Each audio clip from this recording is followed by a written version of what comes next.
আসসালামু আলাইকুম। সম্মানিত সুধীমণ্ডলী, আমরা আজকে আলোচনা করব ইনশাআল্লাহ ফিতনাতুদ দাজ্জাল, দাজ্জালের ফিতনা। তো এই বিষয়টা সম্পর্কে আল্লাহর কোরআন কি বলে এবং আনুষঙ্গিক কী বিষয় আছে এটা আমরা আলোচনা করার চেষ্টা করব ইনশাআল্লাহ। তো বিষয়টা হচ্ছে যে দাজ্জাল শব্দের অর্থ হলো মিথ্যাবাদী, প্রতারক। এই হিসেবে বর্তমান পৃথিবী তো দাজ্জালে ভরা, সেটা আপনারা দেখতেই পাচ্ছেন। আপনার চারপাশে যে অবস্থাটা বিরাজ করছে তাতে মিথ্যা এবং প্রতারণা এটাই ব্যাপকভাবে আমাদের সমাজে এখন চালু আছে।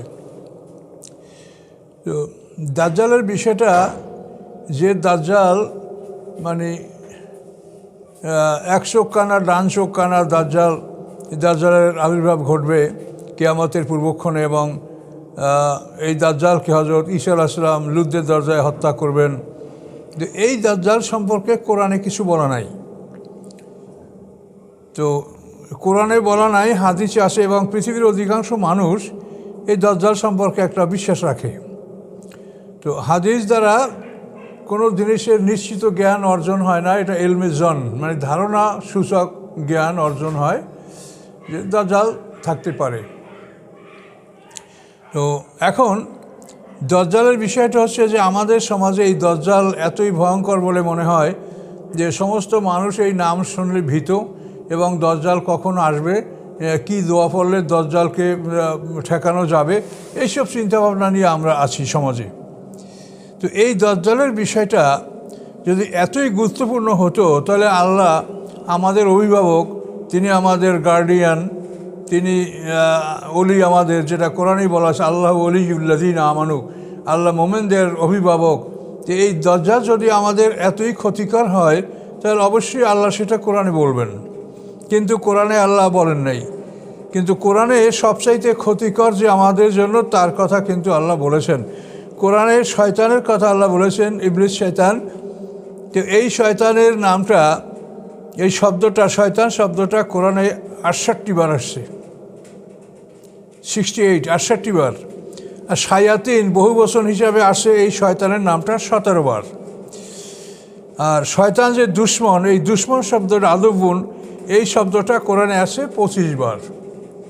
তাহলে এখন এখান থেকে আমরা জিনিসটা বিবেচনা করতে পারি যে দাজ্জালের চাইতে বড় শত্রু যে আমাদের, এই শত্রু সম্পর্কে আমাদের অভিভাবক, আমাদের গার্ডিয়ান, আমাদের সার্বিক তত্ত্বাবধায়ক যিনি, তিনি আমাদেরকে বলে দিয়েছেন যে তোমাদের বড় শত্রু হচ্ছে শয়তান, ইন্না শাইতান লাকুম আদুব্বুম মুবিন।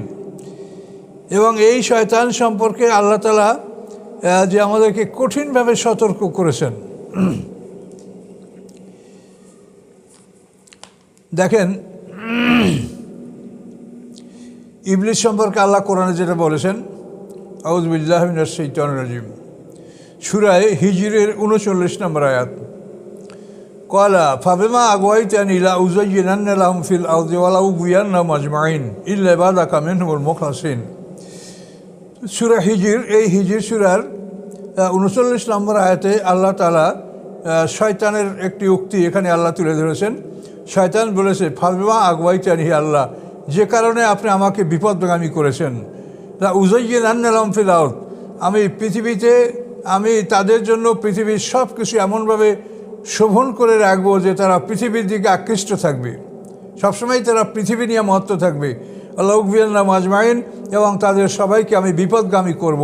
হ্যাঁ, ইল্লা ইবাদাকা মিনহুমুল মুখলাসিন, আপনার খাঁটি বান্দারা ব্যতীত, আপনার খাঁটি বান্দা যাদেরকে আপনি খাঁটিভাবে সৃষ্টি করেছেন, আমি তাদের উপরে আমার কর্তৃত্ব চলবে না।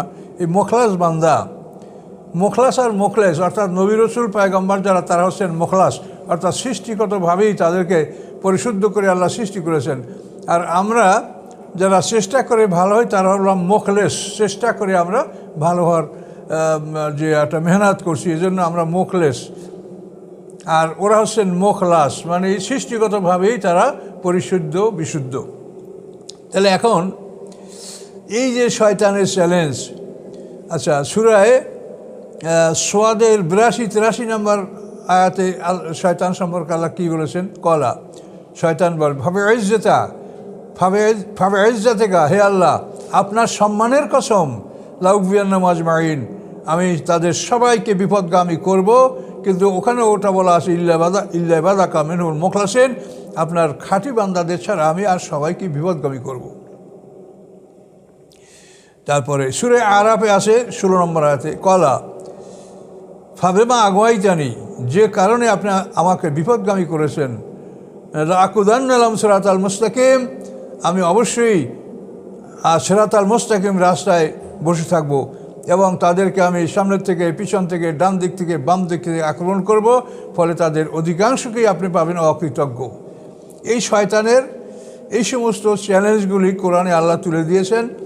তারপরে জান্নাতে বসে আদম হাওয়া যখন জান্নাতে অবস্থান করছিলেন, তখনও আল্লাহ তাআলা আদম হাওয়াকে সরাসরি এই শয়তান দেখিয়ে দিয়ে বলেছেন, ইন্না হাযা, এই নিশ্চয়ই এই, আদুউল্লাকা, তোমারও শত্রু, হে আদম, বলে যাও যে তোমার স্ত্রীর শত্রু, ফালা ইউখরিজান্নাকুম মিনাল জান্নাতি ফাতাশকা, সে যেন তোমাদেরকে জান্নাত থেকে বহিষ্কার করতে না পারে, যদি পারে তাহলে তোমাদেরকে একটা শ্রমময় জীবন, একটা কঠিন জীবন তোমাদেরকে জীবনযাপন করতে হবে, একটা কঠিন জীবন তোমাদেরকে পার করতে হবে যদি এখান থেকে তোমরা বেরো। এভাবে শয়তান সম্পর্কে আল্লাহ তাআলা, যেটা আপনাদেরকে আমি পরিসংখ্যাটা দিলাম, যে শয়তান শব্দটা কোরআনে 68 বার আসছে, শায়াতিন বহু বছর হিসাবে 17 বার আসছে, আর আদুবুন, সে যে দুশ্মন, এই শব্দটা 25 বার আসে। তাহলে এই শয়তান হচ্ছে আমাদের সবচেয়ে বড় দুশ্মন। কাজেই দাজ্জাল বড় দুশ্মন নয়, দাজ্জালও আমাদের দুশ্মন। সে যদি পৃথিবীতে আসে, যেভাবে আল্লাহ রাসূলের অসংখ্য হাদিস পাওয়া যাচ্ছে, তাহলে সে ইহুদিদের নেতৃত্ব দেবে। ইহুদি খ্রিস্টান যারা সারা পৃথিবীতে মুসলমানদের বিরুদ্ধে যুদ্ধ করছে এবং এইটা আরও ব্যাপকভাবে করবে তারা, এই সময় দাজ্জাল তাদের এই যুদ্ধের নেতৃত্ব দিবে এবং মুসলমানদের নেতৃত্ব দেবেন হযরত ঈসা আলাইহিস সালাম। এটা ঈসা আলাইহিস সালামের আগমন সম্পর্কে তো কোরআনে আল্লাহ বলেছেন, ওয়াইন্নাহু লাইলমুল লিসাআতি ফালা তামতারুন্না বিহা, যে ঈসা আলাইহিস সালাম কিয়ামতের একেবারে নিশ্চিত জ্ঞান, কাজেই খবরদার তোমরা কিয়ামত সম্পর্কে সন্দেহ পোষণ করবে না। সূরা যুখরুফের 61 নম্বর আয়াতে একথা আল্লাহ বলেছেন। তাহলে আমাদের সমস্যার অবস্থা হলো যে আমাদের আলেমরা যেটাকে প্রাধান্য দেয়, গুরুত্ব দেয়, সেইটাকে আমরা গুরুত্ব দিচ্ছি। আমাদের সমাজে শয়তান সম্পর্কে মানুষ একটুকু চিন্তিত নয়, যে শয়তানের ব্যাপারে আল্লাহ তাআলা কোরআন শরীফে 68-17 মানে 85 বার, এই 85 বার যে শয়তানের কথা উল্লেখ করে আল্লাহ কোরআন পাকে বলেছেন, এই শয়তান সম্পর্কে আমরা একটুকু সচেতন নই এবং শয়তান তো সবসময় আমাদের কাছে লাগা আছে। অকালা কারিনহু রব্বানা মা আতগাইতুহু ওয়ালাকিন কানা ফি দালালিন বাঈদ, সূরা কাফের মধ্যে আছে যে শয়তান হাসরের ময়দানে, কারিন শয়তান, যে শয়তান মানুষের সাথে সর্বদা লেগে থাকে, সে অকালা কারিনহু, সেই শয়তান বলবে রব্বানা মা আতগাইতুহু, হে আমার রব, আমি তাকে বিপদগামী করি নেই, ওয়ালাকিন কানা ফি দালালিন বাঈদ, সে নিজেই ভুল পথে ছিল, সে ভুল পথে অবস্থান করতেছিল। এইভাবে শয়তান সম্পর্কে আল্লাহ তাআলা কোরআনে 85 বার সতর্ক করেছেন, কিন্তু দাজ্জাল সম্পর্কে একবার আল্লাহ সতর্ক করেন নাই। তাহলে এই দাজ্জালের ব্যাপারটা হাদিসে আসে, যদি দাজ্জাল থাকে তাহলে সেটা সেকেন্ড পজিশনে দুশমন আমাদের হবে, কিন্তু আমাদের 1 নম্বর দুশমন হলো শয়তান। এবং এই শয়তানকে আত্মরক্ষা করার জন্য আল্লাহ তাআলা যে বিধানগুলি আমাদেরকে দিয়েছেন, সেইগুলি আমরা অবলম্বন করব। কিন্তু আমরা এই আলেম সমাজ বা আমাদের প্রচারের জন্য মানুষ এই শয়তানের কথা ভুলে গিয়ে দাজ্জালকে সবচাইতে বেশি ভয় করছে। দাজ্জাল তো মানব জাতি, মানবের বংশ থেকে, তার নাম ইবনে সাইয়াদ, এবং হাদিস দ্বারা বর্ণনা আছে যে আল্লাহ রসুলের জমানায় তার জন্ম হয়েছে। এক ইহুদি দম্পতি, তাদের 300 বছরে কোনো সন্তান হয় নাই, তারপর একটা সন্তান হয়েছে, 1 চক্ষু কানা, ডান চোখ কানা, এবং সেটা চোখটা নিচের দিকে বসানো। তো ওমর ফারুক এবং আল্লাহ রসুল এই দাজ্জালকে দেখতেও গেছিলেন। ওমর ফারুক বলছিলেন, যে ইয়া রাসূলুল্লাহ, আপনি আদেশ দেন আমি ওকে হত্যা করি।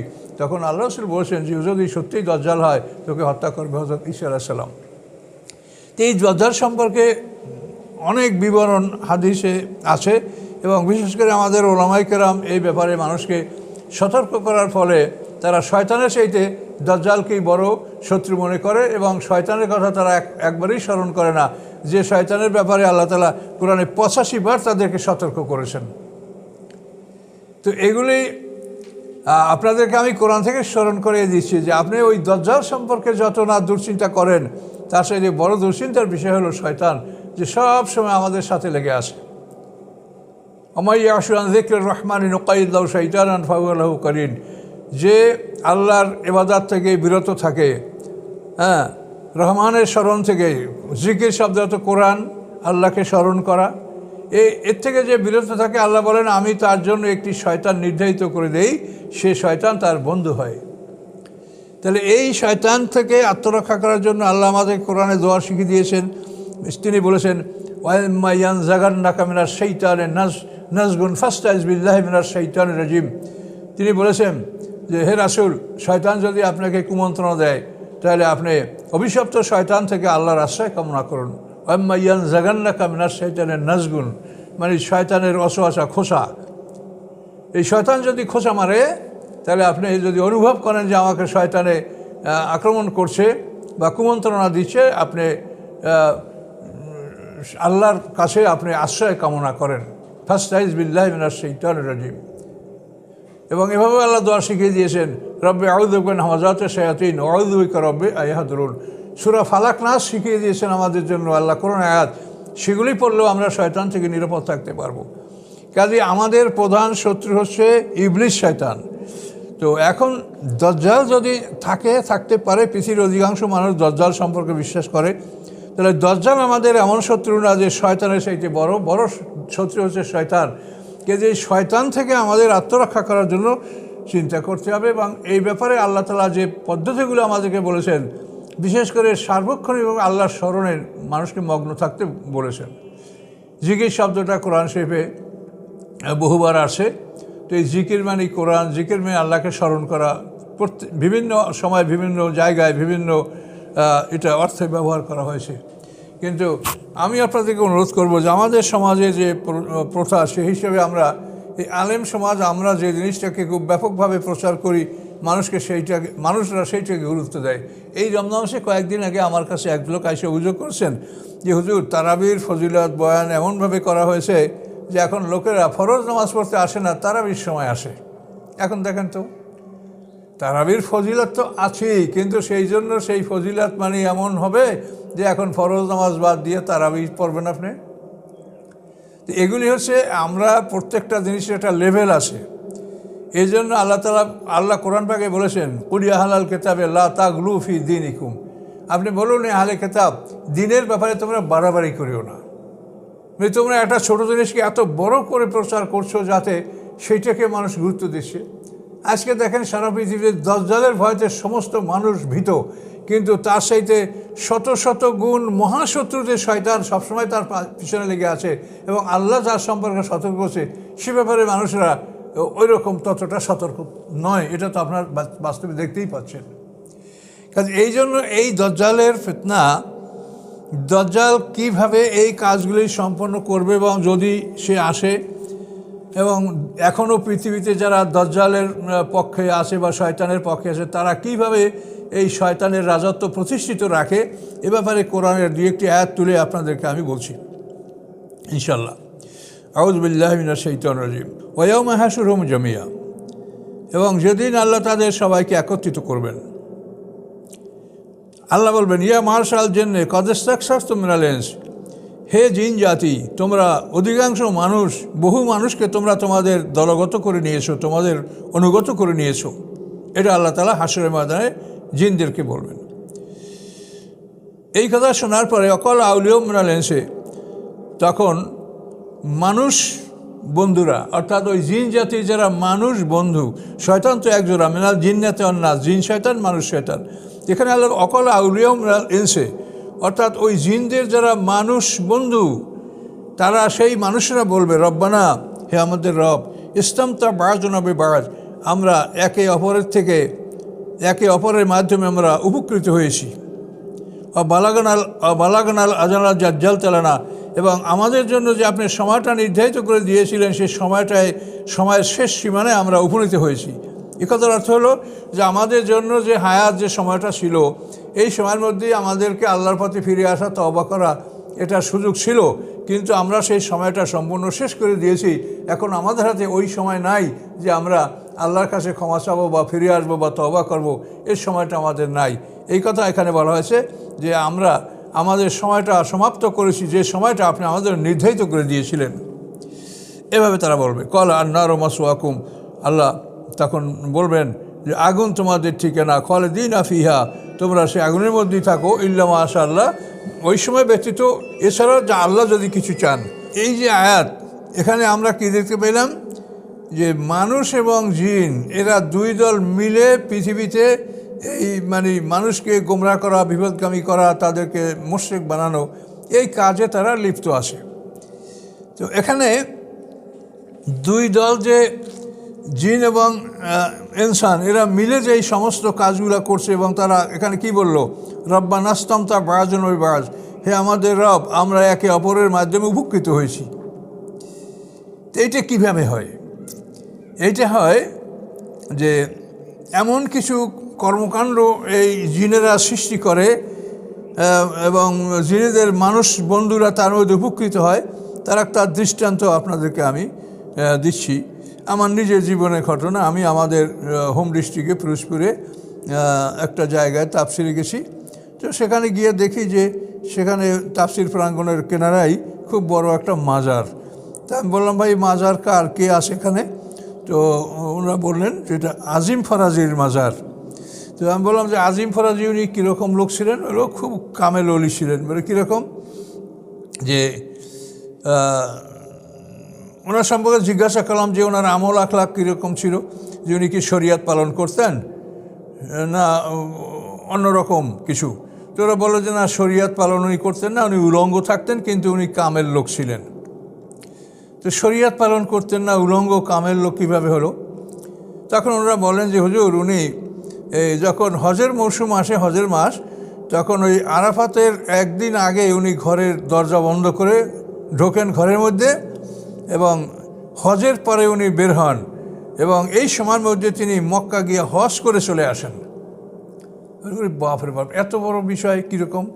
হুজুরের প্রমাণ হলো যে আমাদের দেশে যারা হজ করতে গেছে, তারা কেউ বলে যে আজিম ফরাজিকে আমি আরাফাতে দেখেছি, কেউ বলে আজিম ফরাজিকে আমি মিনায় দেখেছি, কেউ বলে আজিম ফরাজিকে আমি তওয়াফ করতে দেখেছি। এইভাবে আমাদের হাজী সাহেবরা বলে, তারা তো আর মিথ্যা বলে না। কাজে আজিম ফরাজির এতই ক্ষমতা ছিল, এতই অলি আল্লাহ ছিল, সে এত বড় উলঙ্গ থাকতো, কিন্তু ওই হজের মৌসুমে ঘরে ঢুকে দরজা বন্ধ করে হজের মৌসুম 2-3 দিন পার হওয়ার পরে বের হয়ে আসতো, এবং সে যে হজ করতে গেছে তার দেশের হাজী সাহেবরা সাক্ষী দিত। বিরাট ব্যাপার। সাধারণ মানুষ এখন আর কি বলবে যে এটা তাহলে সত্যি সে বড় অলি আল্লাহ। এখন এই বিষয়টা আসলে কি? বিষয়টা হচ্ছে যে জিনেরা তারা বিভিন্ন আকার আকৃতি ধারণ করতে পারে। তো এখানে আল্লাহ রসুলের একটা হাদিস আছে যে সেখানে আল্লাহ রসুল বলেছেন যে শয়তানেরা রাসূলের আকৃতি ধারণ করতে পারে না। আমাদের রাসূলের হাদিস এভাবে, মান রানি ফাকাদ রানি ফাইন্না শাইতান আলাইয়া তামাসসালু বিসূরাতি। আল্লাহ রসুল বলছেন যে কেউ যদি আমাকে স্বপ্নে দেখে, সে আমাকেই দেখলো, তার কারণ শয়তান আমার আকৃতি ধারণ করতে পারে না। তো এখন শয়তান সব কিছুরই আকৃতি ধারণ করতে পারে। কাজে এখন বিষয়টা হয়েছে এই যে আজিম ফরাজি ঘরের দরজা বন্ধ করে ঘরেই ছিল, কিন্তু তার রূপ ধরে, তার আকৃতি ধরে একটা জিন, এই যে মানুষ শয়তান, জিন শয়তান, একটা জিন বা একাধিক জিন, তারা হয়তো আরাফাতে আজিম ফরাজির আকৃতি ধরে সেখানে মানুষের মধ্যে চলাফেরা করছে। তা লোকেরা দেখছে যে আজিম ফরাজি, কিন্তু সে তো আজিম ফরাজি নয়, সে আজিম ফরাজির আকৃতিতে একটা শয়তান। আবার তাকে মিনায় দেখেছে, হেরেমে দেখেছে, যারাই যেখানে দেখুক, তো আজিম ফরাজি, সেখানে তো আজিম ফরাজি নয়, সেখানে তার আকৃতি ধরে একটা শয়তান, একটা জিন এভাবে ঘোরাফেরা করেছে, এবং দেশি মানুষরা দেখে মনে করছে যে আজিম ফরাজি, এবং তারা এসে বলে যে আজিম ফরাজিকে আমরা হজ করতে দেখেছি। তাহলে আজিম ফরাজি বিরাট কামেল মানুষ, উলঙ্গ থাকলে কী হবে? সে হজের মৌসুমে 3 দিনের মধ্যে মক্কা গিয়ে হজ করে আবার ফিরে আসতে পারছে। এখন দেখেন যে এই যে বেড়াজাল, এটাকে সাধারণ মানুষে বুঝতে পারে? এটা সাধারণ মানুষ বুঝতে পারে না। আর শয়তান তো সব জায়গায় তার প্রবেশ অধিকার আছে। শয়তান তো সব জায়গায় প্রবেশ করতে পারে। তো এখন আল্লাহ রসুলের জীবনীতে এরকম ঘটনা আছে যে আল্লাহ রসুল একদিন মসজিদে নামাজ পড়ছেন, এই সময় একটা শয়তান তার নামাজ নষ্ট করার জন্য উপস্থিত হয়েছিল। আল্লাহ রসুল তাকে বন্দি করে রেখেছিলেন সাহাবীদেরকে দেখানোর জন্য, কিন্তু পরবর্তীতে আবার আল্লাহ রসুল তাকে ছেড়ে দিলেন। তো ফজরের নামাজের পরে আল্লাহ রসুল যখন এই ঘটনা সাহাবা ইকরামদেরকে বললেন, তখন তারা খুব উৎসুক ছিল যে ইয়া রাসূলুল্লাহ, আপনি শয়তানটাকে ছেড়ে দিলেন কেন? ওকে বেঁধে রাখতেন, আমরা দেখতাম যে আপনার নামাজ নষ্ট করার জন্য কোন শয়তান এসেছে। তখন আল্লাহ রসুল বলেন যে আমার ভাই সুলাইমান আলাইহিস সালামের একটা দোয়ার কথা আমার মনে পড়েছে, সেই দোয়ার জন্য আমি শয়তানটাকে ছেড়ে দিয়েছি। সুলাইমান আলাইহিস সালাম দোয়া করেছেন আল্লাহর কাছে, রব্বে গফিরলি ও হাবলি মুলকান লা ইয়ানবাগি লিআহাদিন মিন বা'দি। রব্বে গফিরলি, হে আল্লাহ আমাকে ক্ষমা করুন, ও হাবলি মুলকান, এবং আমাকে আপনি এমন সাম্রাজ্য দান করুন, লা ইয়ানবাগি লিআহাদিন মিন বা'দি, যেই সাম্রাজ্য আমার পরে পৃথিবীর কোনো মানুষ যেন না পায়। তাহলে সুলাইমান আলাইহিস সালামের জিন ইনসানের উপরে রাজত্ব ছিল। এখন যদি আমাদের রসুলও সেই জিন বন্দি করতে পারেন, জিনদেরকে কাজে লাগাতে পারেন, তাহলে এটা সুলাইমান আলাইহিস সালাম দেখলে হয়তো মনে কষ্ট পাবে। তাহলে সুলাইমান আলাইহিস সালাম আল্লাহর কাছে বলছেন যে আমাকে এমন সাম্রাজ্য দান করেন যেটা আমার পরে যেন এইরকম সাম্রাজ্য কেউ না পায়। কাজে আমি মুহাম্মদ রাসূলুল্লাহ সাল্লাল্লাহু আলাইহি ওয়াসাল্লাম যদি শয়তান বেঁধে রাখি, তাই আমার ভাই সুলাইমান আলাইহিস সালাম মনে কষ্ট পেতে পারে। এই আয়াতের তাফসিরে এই ঘটনাটা উল্লেখ করা হয়েছে যে এই জন্য আল্লাহ রসুল এই কথা, এই আয়াত মনে পড়ার কারণে আল্লাহ রসুল সেই জিনটাকে ছেড়ে দিয়েছেন। তাহলে জিনেরা, শয়তানরা যে বিভিন্ন জায়গায়, মসজিদে, ঘরে, দরজায়, সব জায়গায় প্রবেশ করতে পারে, প্রবেশ যাতে না করতে পারে সে ব্যবস্থাও কোরআনে আছে। কিন্তু আমার এখানে মূল কথাটা হলো এই যে আপনারা দেখেন যে এখানে এরা যে বলল রব্বানাস্তামতা বা'যুন বিবা'যিন, যে আমরা একে অপরের মাধ্যমে উপকৃত হই। এখন এই ঘটনা যখন জিন এবং শয়তান মিলে এটা করলো, আজিম ফরাজি এভাবে আসে, জিনেরা এভাবে করলো, সাধারণ মানুষরা বিশ্বাস করলো। বিশ্বাস করার পরে এখন আদিম ফরাজির দরগায় হাদিয়া, তোহফা, গরু, ছাগল, ভেড়া, উট, এগুলিতে আর কোনো কমতি নাই, যে সে মস্ত বড় ওলি আল্লাহ। এইভাবেই কিন্তু পৃথিবীতে বহু খানকা দরজা, ভালো কিছু আসে, কিন্তু ভালোর সংখ্যা হলো কম।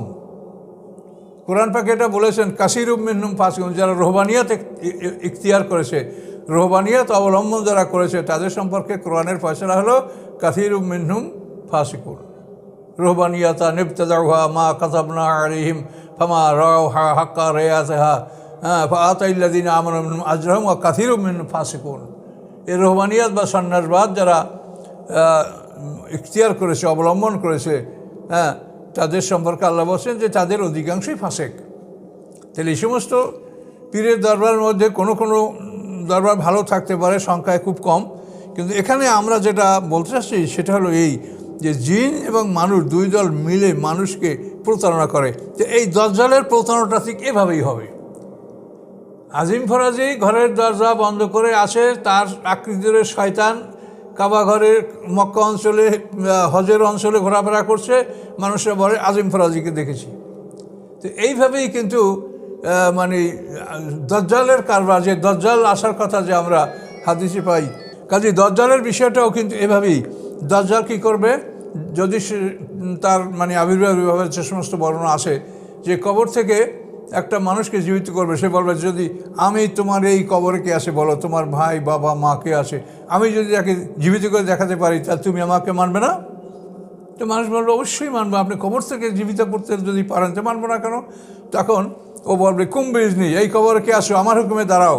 এটা বলার পরে একটা শয়তান ওই যে কবরে যে মৃত আপনার ভাই, আত্মীয় স্বজন, বাবা, মা, যে হোক, ওই আকৃতি ধরে একটা শয়তান আর কবরের উপরে দাঁড়াবে। তখন মানুষ দেখবে যে হায় আমার এই মরা ভাই বা বাপ, মা, একে ইনি জিন্দা করতে পারছেন, কাজে একে নেতা মানবো না, তাহলে কাকে মানবো? এভাবে কিন্তু সেই দাজ্জাল পৃথিবীতে মানুষগুলি বিপদগামী করবে।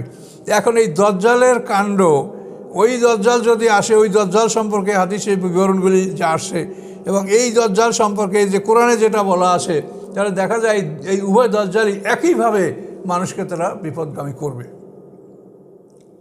কাজে এই জন্য আমাদের এই সমস্ত বিষয়গুলি থেকে সতর্ক হতে হবে, মানুষকে জ্ঞানদান করতে হবে, এবং কোনো কথাই যেন আমরা বেশি বাড়াবাড়ি না করে যেটা সত্য সেটাই বলতে হবে। আমরা কোরআনে এই কথাগুলি এতবার থাকা পরেও আমরা শয়তান সম্পর্কে সতর্ক হচ্ছি না, অথচ আমরা দজ্জাল সম্পর্কে খুব ভীত। দজ্জালের দোয়া, দজ্জাল কবে আসবে, এগুলো নিয়ে আমরা খুবই চিন্তিত আছি। এই জন্য আমি আপনাদেরকে কোরআন থেকে বিষয়টা বুঝিয়ে দিলাম যে দজ্জাল সম্পর্কে হাদিসে আসে, কাজে দজ্জাল আসতে পারে, যদি আসে, কিন্তু সেই দজ্জালের সাথে মারাত্মক দজ্জাল হলো যে দজ্জাল সবসময় আমাদের শত্রু হিসাবে আমাদের পিছিয়ে লাগানো আছে, ইবলিস শয়তান। ইবলিস শয়তান সম্পর্কে আল্লাহ তাআলা কোরআন শরীফে কঠিনভাবে সতর্ক করেছেন, কিন্তু আমরা আমাদের কাছের জিনিস গ্রহণ করি না, আমরা দূরের জিনিস নিয়ে আমরা টানা হেঁচড়া করি। বুঝতে পারছেন? আমাদের কাছে আল্লাহর কোরআন, আমাদের হাতের কাছে এই কোরআন থেকে আমরা এই জিনিসগুলো গ্রহণ না করে আমরা অন্য অন্য জিনিস গ্রহণ করছি। কাজে এই জন্য আমি আপনাদেরকে বিষয়টা সতর্ক করলাম যে দজ্জাল আসলে তার ক্ষমতা কিছুই থাকবে না, কিন্তু সে এমন কিছু কেরামত দেখাবে, এই জন্য সব জিনদের বিশাল দল তার সমর্থক থাকবে, এবং এই জিনরা বিভিন্নভাবে তার বিভিন্ন কাজে সাহায্য সহযোগিতা করবে। এর ফলে মানুষরা মনে করবে যিনি আল্লাহর ওলি, বা কেউ কেউ তাকে রব বলে স্বীকার করবে। এইভাবে সারা পৃথিবীতে দাজ্জাল একটা ফিতনা সৃষ্টি করবে। কাজে আমি বিষয়টা আপনাদেরকে স্মরণ করে দিচ্ছি যে আল্লাহ তাআলা কোরআন পাকে যে বিষয়টা উল্লেখ করেন নাই, সেটা আমরা খুব বড় বলে মনে না করলেও আমাদের কোনো আপত্তি নেই, কিন্তু আল্লাহ কোরআন পাকে যেটা এত গুরুত্ব দিয়েছেন যে এই শয়তান এবং শায়াতিন 85 বার এই নাম দুইটা কোরআনে আসে। কাজে এই বিষয়ে আমাদের সতর্ক থাকা উচিত যে শয়তান থেকে যদি আমরা আত্মরক্ষা করতে পারি তো অবশ্যই ইনশাআল্লাহ দজ্জাল সেইতে অনেক ছোট দুশ্মন। তার কারণ শয়তান তো সারা পৃথিবীর প্রত্যেকটা মানুষের সাথে শয়তান আছে, কিন্তু দজ্জাল তো একটা মানুষ, সে তো একা। কাজে এই জন্য দজ্জালের ফিতনার চাইতে আমাদের সাথে যে শয়তান যে ফিতনা সম্পর্কে আল্লাহ সতর্ক করছে সেটা হলো শয়তান যাকে আল্লাহ আদুব্বু মুবিন আলাম আহাদ ইলাইকুম ইয়া বানি আদমা আল্লাহ তা'বুদু শাইতানা ইন্নাহু লাকুম আদুব্বু মুবিন। এই যে শয়তানকে প্রকাশ্য শত্রু হিসেবে আল্লাহ ঘোষণা করেছেন, এই শয়তান সম্পর্কে আমাদের সতর্ক থাকতে হবে। আর এই শয়তান থেকে সতর্ক করার জন্য যে বিধানগুলি কোরআনে বলা আছে সেগুলি মেনে আমরা শয়তান থেকে আত্মরক্ষা করার চেষ্টা করব। আর যদি শয়তান থেকে আত্মরক্ষা করি তাহলে ওই দজ্জাল তো ছোটো শয়তান, ও আমাদের ক্ষতি করতে পারবে না। কাজেই যে বিষয়টা যেখানে যার স্থান সেখানেই তাকে স্থান দেওয়া উচিত। কাজে আহলে কিতাবদেরকে আল্লাহ বলছেন যে তোমরা গুলু করো না, বাড়াবাড়ি করে কথা বলো না। ফজিলত বর্ণনা করতে করতে এখন এমন ফজিলত বর্ণনা করা হয়েছে যে তারাবি পড়তে আসে, ফরজ নামাজ পড়তে আসে না। আর দজ্জাল সম্পর্কে বলতে বলতে এমন ভয়ভীতির সৃষ্টি হয়েছে যে বড় শয়তান যার ব্যাপারে আল্লাহ কোরআনে 85 বার বলেছেন সেই শয়তানের কোনো খবর নাই, সেই শয়তান ব্যাপারে সতর্ক ছিল না। আর ওই দজ্জাল এই সম্পর্কে আমরা খুবই ভীত এবং সচেতন। কাজে এই জন্য আমার কথা হচ্ছে যে প্রত্যেকটা বিষয় আপনারা কোরআন থেকে জানার চেষ্টা করেন, কোরআন থেকে বোঝার চেষ্টা করেন, আল্লাহ কী বলেছে সেইটা বোঝেন। দজ্জাল যদি আমাদের এত বড়ই শত্রু হবে তো অবশ্যই আল্লাহ আমাদের অভিভাবক, তিনি দজ্জালের কথা বলতেন। তিনি দজ্জালের কথা না বলে শয়তানের কথা তিনি 85 বার বলেছেন। কাজে আপনারা নিশ্চিত হবেন যে আপনার বড় শয়তান ওই দজ্জাল না, বরং বড় শয়তান হলো যে শয়তানের কথা আল্লাহ কোরআনে উল্লেখ করেছেন।